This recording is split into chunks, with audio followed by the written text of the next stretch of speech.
रामपुर गांव में रमेश नाम का एक किसान रहता था। रमेश बहुत ही सीधा और बहुत ईमानदार था, जो अपनी पत्नी लतिका और अपनी बूढ़ी बीमार माँ के साथ रहता था। रमेश के पास एक छोटा सा जमीन का टुकड़ा था, जिस पर खेती करके वो अपने परिवार का गुजर बसर करता था। लेकिन पिछले कई सालों से रमेश की कोई भी फसल अच्छी नहीं हो रही थी। अजी सुनिए, अब तो घर में थोड़ा सा ही अनाज बचा है और माँ जी, उनकी भी तबीयत कुछ ठीक नहीं रहती। ऐसे में उन्हें तो मैं भूखा भी नहीं रख सकती जी। मैं जानता हूँ लतिका, पर तुम ही बताओ मैं क्या करूँ। मैं रोज खेत पर जाकर दिन रात मेहनत करता हूँ, पर न जाने कैसे हर बार मेरी फसल खराब हो जाती है। अब तुम देखो, कुछ महीने पहले ही सरसों बोई थी, लेकिन वो भी अच्छी नहीं हो पाई, जिसकी वजह से किसी गांव वाले ने मुझसे सरसों नहीं खरीदी। ये सब मैं जानती हूँ और ये भी जानती हूँ कि इसी वजह से आप काफी परेशान भी रहते हैं। लेकिन अब रसोई घर में थोड़ा सा ही अनाज बचा है, जो केवल 2-3 दिन ही चल पाएगा। ऐसे में हम आगे का क्या करेंगे? खैर जाने दीजिए, मैं आपको बहुत अच्छे से जानती हूँ, आप कुछ न कुछ जरूर कर ही लेंगे। लतिका की बात पर रमेश अपना सिर हिलाकर हाँ में जवाब देता है। अगली सुबह रमेश अपने खेतों की ओर जा रहा होता है कि तभी उसे पीछे से एक आवाज सुनाई देती है। वो आवाज किसी और की नहीं, रमेश के पड़ोसी लखन की ही होती है। लखन बहुत ही लालची और दूसरों से जलने वाला व्यक्ति होता है। अरे रमेश भैया, कहाँ जा रहे हो? लगता है अपने खेत की तरफ फसलों को देखने जा रहे हो। लेकिन क्या फायदा, कई सालों से तो कुछ नहीं हो पा रहा तुमसे। अब आगे तुमसे क्या ही होगा, इसलिए रहने दो। आखिर कब तक अपनी फसलों की आस में रहोगे? अरे लखन भैया, मैं तो पूरी मेहनत करता हूँ और आगे भी करता रहूंगा। मुझे पूरा यकीन है कि आज नहीं तो कल मेरी मेहनत जरूर रंग लाएगी। हाँ ठीक है भाई, मैं भी देखता हूँ कि वह दिन कितनी जल्दी आएगा। आखिर बेवकूफ को कोई कितना ही समझाए, उसकी समझ में थोड़ी ही कुछ आएगा। लखन की ऐसी बात सुनकर रमेश दुखी हो जाता है और अपने खेतों की ओर जाने लगता है। खेत पहुंचकर वो अपने फावड़े से थोड़ी थोड़ी जमीन खोदना शुरू कर देता है और वहाँ कुछ बीज आलू की फसल के बो देता है। मैंने आलू के नए बीज बोए हैं, भगवान करे इस बार मेरी फसल अच्छी हो जाए। खेत का काम करके रमेश घर लौट आता है।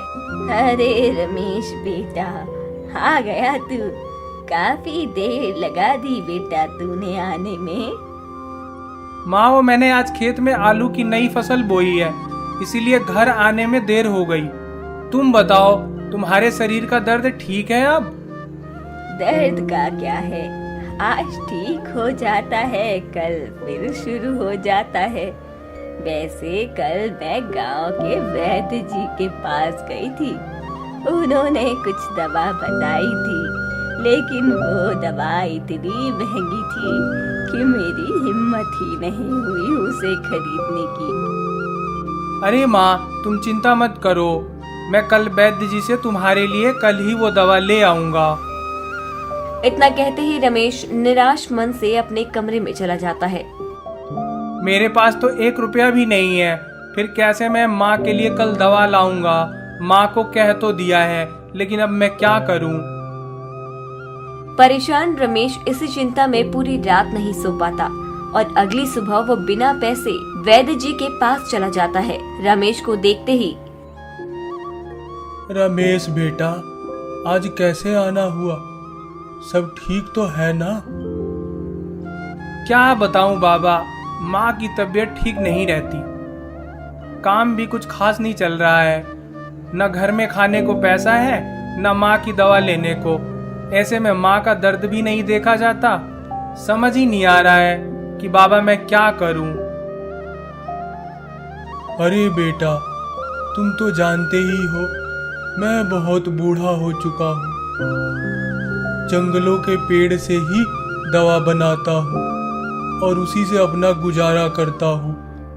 ऐसे में मैं तो बस तुम्हारी एक ही मदद कर सकता हूँ। मैं तुम्हारी माँ के लिए कुछ दवा बना देता हूँ, लेकिन इसके बदले में तुम्हें मुझे 4 दिन तक भोजन कराना होगा।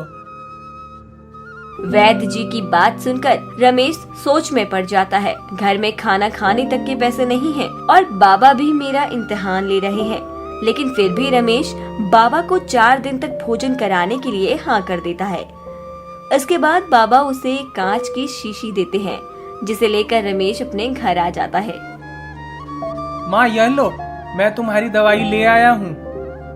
अब इस दवा को खाकर तुम्हारे पूरे शरीर का दर्द गायब हो जाएगा। मुझे पता था कि तू मेरे लिए दवा ले आएगा। अब तू ये दवा ले आया है ना, अब देखना मैं बहुत जल्दी ठीक हो जाऊंगी। सच कहूँ तो तेरे जैसा बेटा पाकर मैं धन्य हो गई हूँ। भगवान तुझे पता नहीं कब तेरे कर्मों का फल देगा। माँ की बात सुनकर रमेश अपने कमरे में चला जाता है और तभी रमेश की पत्नी लतिका वहाँ आती है। सुनिए जी, सच सच बताइए, क्या आपने किसी से पैसे उधार लिए हैं? नहीं भाग्यवान। फिर आपके पास माँ जी की दवा के लिए पैसे कहाँ से आए? अरे भाग्यवान, मैंने कोई उधारी नहीं की है। मैं वो वैद्य जी के पास गया था तो वो क्या? बताइए जल्दी। वैद्य जी को देने के लिए पैसे कहाँ से आए आपके पास? अरे वो वैद्य जी ने कहा था कि औषधि के बदले उन्हें 4 दिन का भोजन कराएं। दिमाग तो ठीक है ना आपका? पता है ना आपको एक एक दिन काटना कितना मुश्किल हो रहा है, ऐसे में 4 दिन का भोजन। आप खुद सोचिए, अगर हम 4 दिन तक रोज वैद्य जी को भोजन देते रहेंगे तो मैं आपको और माँ जी को क्या खिलाऊंगी? लतिका, मैं जानता हूँ, लेकिन अब मेरे पास दूसरा कोई और रास्ता नहीं है। माँ के लिए वैद्य जी से दवा लेनी भी बहुत जरूरी थी, इसीलिए उनकी बात मानना भी मुझे सही लगा। रमेश और लतिका दोनों काफी दुखी होते हैं, लेकिन माँ को खबर ना हो इसलिए लतिका बाहर आकर रमेश और उसकी माँ को भोजन देती है। रमेश की माँ भोजन खाने लगती है, लेकिन रमेश भोजन को सिर्फ देख रहा होता है। अरे खाने में देखता ही रहेगा या खाएगा भी? माँ, वो मुझे भूख नहीं है, तो मैं बाद में खा लूंगा, तुम खा लो।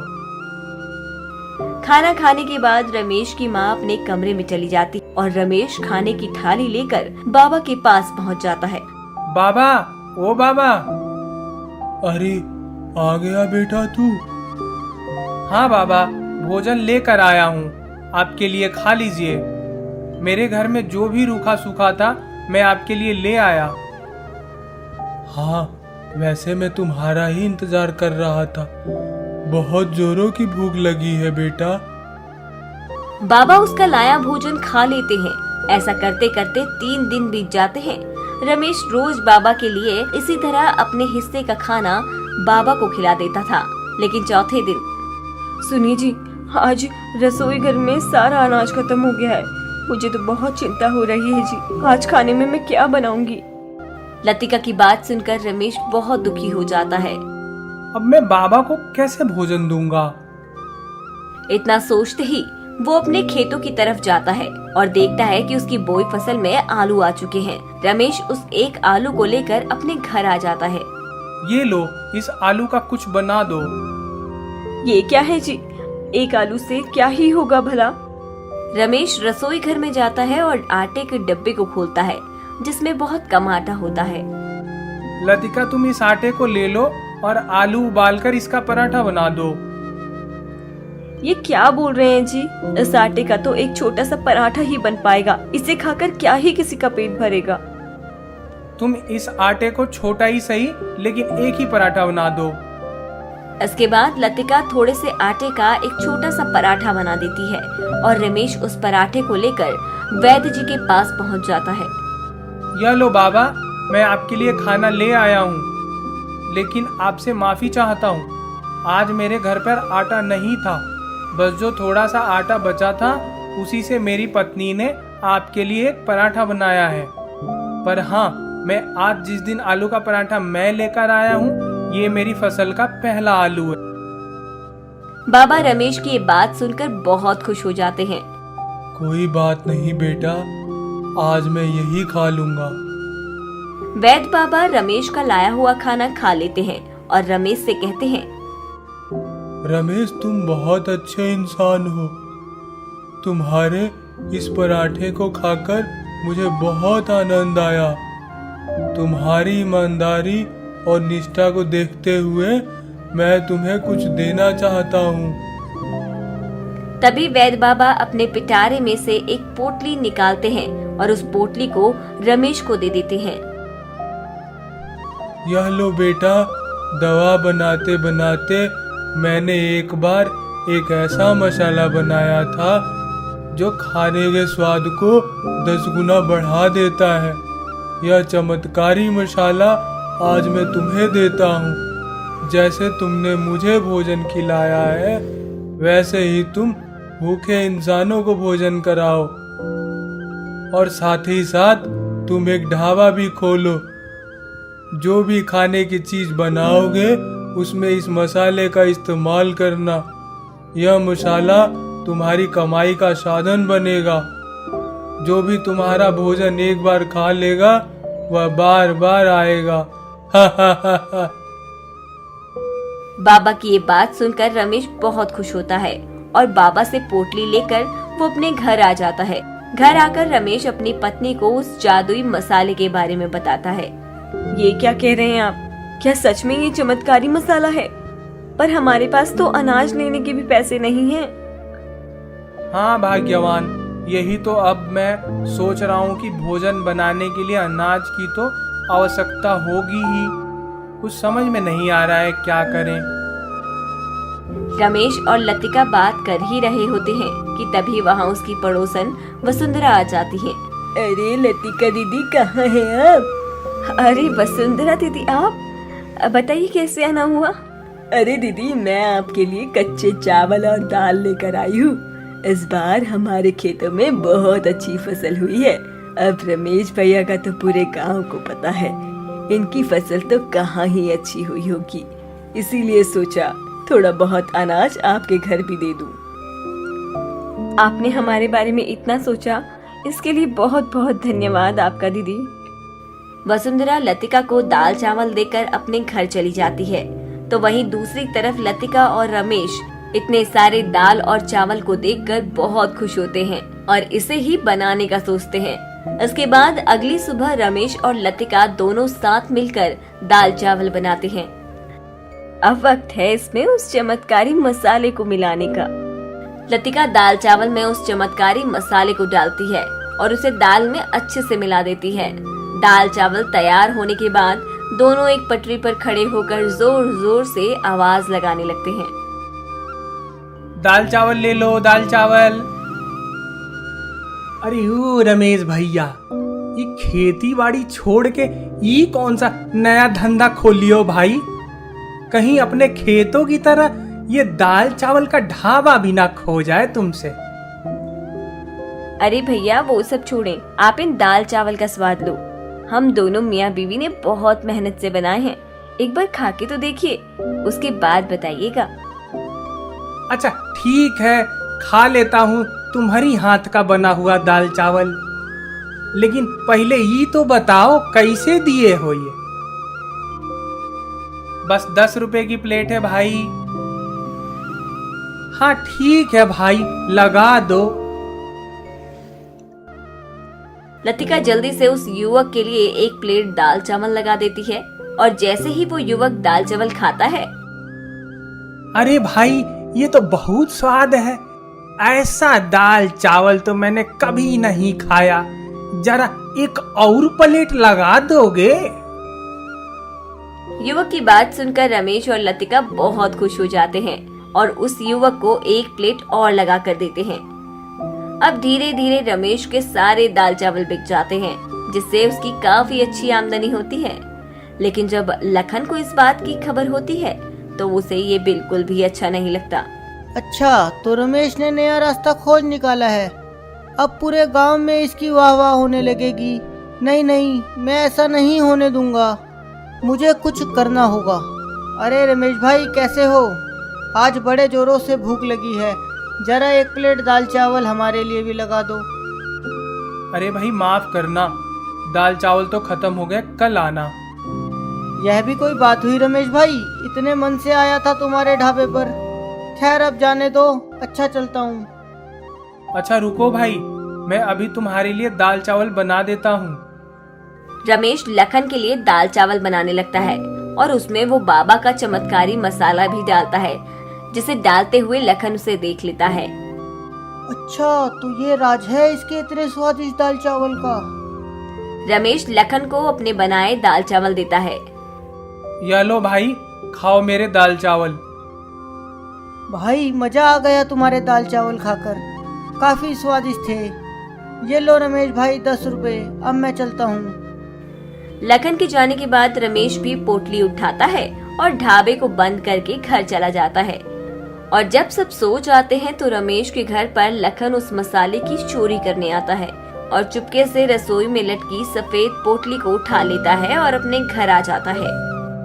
अब ये हुई ना कुछ बात। अब मैं देखता हूँ कि उस रमेश के दाल चावल कैसे बिकते हैं। अब मैं अपना ढाबा खोलूंगा और खूब सारे पैसे कमा लूंगा। वहीं अगली सुबह जब रमेश की नींद खुलती है तो वो देखता है कि रसोई में वो सफेद पोटली नहीं है। अरे वो पोटली कहाँ गई? लतिका, ओ लतिका, क्या हुआ जी? वो चमत्कारी मसाले की पोटली मिल नहीं रही। क्या? अब हम क्या करेंगे जी? यहाँ से वो पोटली कौन ले जा सकता है? मुझे तो कुछ समझ नहीं आ रहा, अब क्या होगा? परेशान होकर रमेश वापस उन्हीं बाबा के पास पहुँच जाता है। बाबा, वो पोटली जो आपने मुझे दी थी वह किसी ने चोरी कर ली। अब क्या होगा बाबा? अब कैसे मेरे हाथ के बने दाल चावल लोगों को पसंद आएंगे? बेटा तुम चिंता मत करो, जिसने भी वह पोटली चुराई होगी उस पर वह चमत्कारी मसाले का उल्टा असर होगा। और हाँ, तुम जो बहुत मेहनत और लगन से दाल चावल बनाते थे, तभी सभी गांव वाले तुम्हारे बने दाल चावल इतना पसंद करते थे। हाँ, मेरी दी हुई औषधि स्वाद को थोड़ा बढ़ा जरूर देती है, लेकिन तुम्हारी मेहनत के आगे उसका इतना महत्व भी नहीं। तुम जाओ और फिर से अपने ढाबे पर जाकर उसी प्रेम और निष्ठा भाव से दाल चावल बनाओ। तुम देखना, गांव वालों को तुम्हारे बने हाथ के ये दाल चावल बहुत पसंद आएंगे। ठीक है बाबा, मैं चलता हूँ। इसके बाद रमेश अपने घर आता है और फिर से अपनी पत्नी के साथ मिलकर पूरी मेहनत से दाल चावल तैयार करते हैं। वहीं दूसरी तरफ लखन भी दाल चावल का ढाबा खोलता है और खूब सारे दाल चावल बनाता है और उसमें वो चमत्कारी मसाला भी डालता है कि तभी गांव का एक व्यक्ति लखन की दुकान पर आता है। अरे भाई, जरा 1 प्लेट दाल चावल तो लगा दो। हाँ भाई, अभी लगा देता हूँ। जैसे ही वो आदमी लखन के हाथों से बनाए दाल चावल खाता है, उसे उल्टियां आने लगती हैं। अरे ये क्या बकवास दाल चावल बनाए हैं? जब बनाना ही नहीं आता तो क्यों बेचते हो? अरे क्या हुआ भाई, क्या दाल चावल पसंद नहीं आए? पसंद आने की बात तो दूर है, इतने खराब दाल चावल तो मैंने अपनी जिंदगी में कभी नहीं खाए। तुम ही खाओ अपने दाल चावल। इसके बाद गुस्से में वो आदमी वहाँ से चला जाता है। आखिर कैसे बने हैं, मैं ही खाकर देखता हूँ। अरे इनका स्वाद तो वाकई ही बहुत खराब है। छी छी छी, ये भगवान, अब कौन मेरे बने इतने दाल चावल खाएगा? इतने सारे दाल चावल खरीदने के लिए तो मैंने अपनी सारी जमा पूंजी लगा दी। ये क्या कर दिया मैंने? वहीं दूसरी तरफ रमेश और लतिका बहुत मेहनत से बिना चमत्कारी मसाले के दाल चावल बनाते हैं, जो सभी गांव वालों को बहुत पसंद आते हैं और उनके ढाबे पर फिर से लोगों की भीड़ लगना शुरू हो जाती है। बिना चमत्कारी मसाले के रमेश का ढाबा पहले की तरह चलने लगता है और रमेश हंसी खुशी अपनी माँ और पत्नी के साथ रहने लगता है।